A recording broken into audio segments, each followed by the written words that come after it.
Let me show you how to download Google Chrome on a laptop and PC. First thing you need to do is locate a web browser of your choice and open it. Now, that could be a shortcut on a desktop, it could be pinned down here, or it could be in the search bar and there's a pin there. Taskbar there, the menus are here. Locate the web browser you want to choose. I'm going to choose Microsoft Edge because it is what I assume most people are using on a Windows computer that don't have Chrome. I'm going to open a web browser, Microsoft Edge, and wait till it loads. This is just a celebratory 50 years of Microsoft. Ignore that. And what you need to do on the search bar here is go to this location. Google.co.uk. In America, that'll be .com. Chrome. Wait till it loads, and you'll have the option to download Chrome here. Click the big download button. Thanks for downloading, and just a few steps left.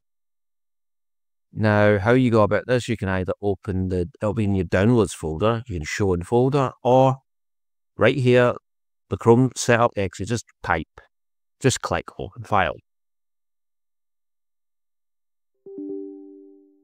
You'll have to do a pop-up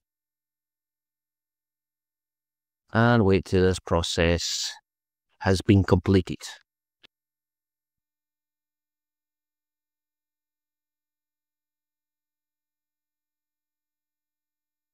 Download completed.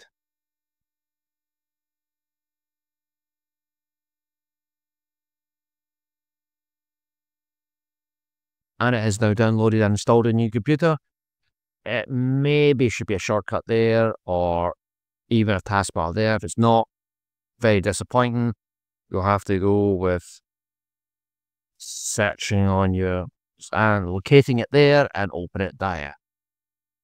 And there we go.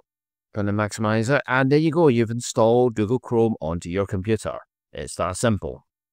Thanks for watching this video. If you found it helpful, you could leave a like and subscribe to the channel, and I'll see you in the next video. You take care of yourself. See you soon.